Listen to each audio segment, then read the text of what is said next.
Okay, so Andy, first of all, could you just explain to me about your role within Lancashire Bombers? Yeah, so myself and Mark Stevenson set up the club, and I bullied him to making me the chairperson. So I'm that, and then myself and Mark also are the two lead coaches at the moment, because obviously we're looking at putting strategies and policies and procedures in place to develop as a club, obviously grow and obviously build our workforce as well as members as well. And I also understand that you've participated as a disabled powerlifter and cricket player as well. How did you get into those things? Cricket I was doing from the age of 14. I didn't really play much sport at school, unfortunately. The school wasn't very accessible.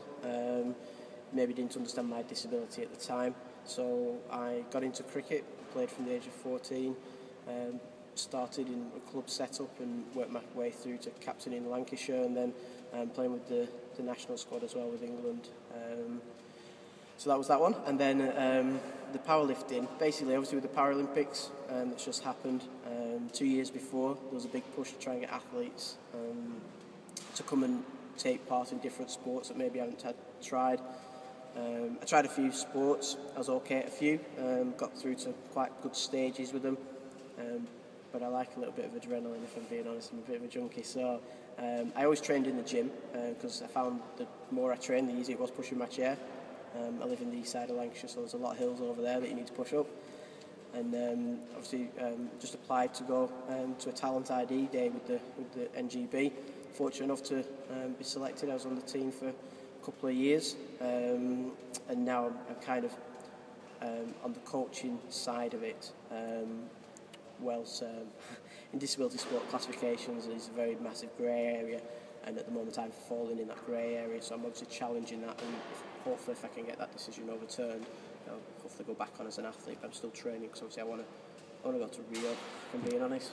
Bit of sun, enjoy myself, so that's it. Yeah. And you're also chairman of the Lancashire Disability Sports Forum as well. How did you get involved with that?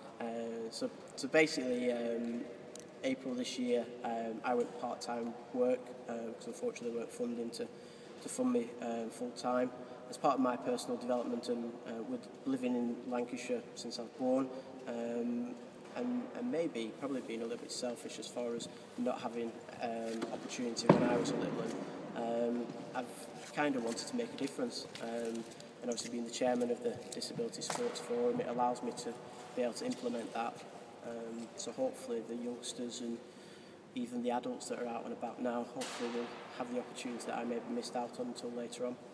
And you're obviously involved heavily in disability sport and you do a lot for it. It must be something that you are really passionate about.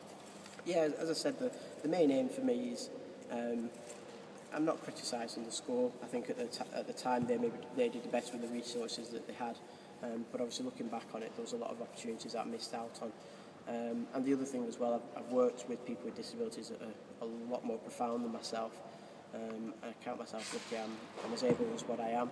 So with that, obviously, that's why I try to do what I do. So the people that maybe are missing out, or the people that can't have the opportunity that I have, I try and help facilitate something for them. And just finally, would you say that disability sport in general is on the rise in terms of involvement and interest? I think after the Paralympics and the Olympic Games, there was always going to get an influence in sport. It's the same. Wimbledon does the same. Everyone goes and buys tennis rackets. World Cup football obviously has the same as well.